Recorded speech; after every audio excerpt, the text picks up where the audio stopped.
மத்திய கிழக்கில் நடைபெற்ற போரில் அமெரிக்கா மற்றும் இஸ்ரேலின் கூட்டு ராணுவ நடவடிக்கைகளுக்கு பதிலடியாக வளைகுடா நாடுகளில் இருந்த அனைத்து அமெரிக்க தளவாடங்கள் மீதும் ஈரான் பாலிஸ்டிக் ஏவுகணைகள் மற்றும் ட்ரோன் தாக்குதல்களை நடத்தியுள்ளது. இவ்வாறு ஈரான் நடத்திய தாக்குதல்களால் வளைகுடாவில் இருந்த அமெரிக்க சொத்துக்கள் அனைத்தும் சேதமடைந்தது.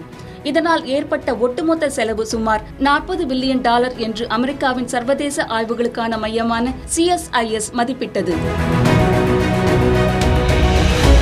பின்பு போரை நிரந்தரமாக நிறுத்தும் வகையிலான ஒரு புரிந்துணர்வு ஒப்பந்தத்தில் அமெரிக்க அதிபர் டிரம்ப் மற்றும் ஈரான் அதிபர் மசூத் பெசஷ்கியான் மின்னணு முறையில் ஜூன் 17 அன்று கையெழுத்திட்டனர். இதனைத் தொடர்ந்து முதற்கட்டமாக சுவிட்சர்லாந்தில் ஜூன் 21 அன்று பேச்சுவார்த்தையும் நடைபெற்றது.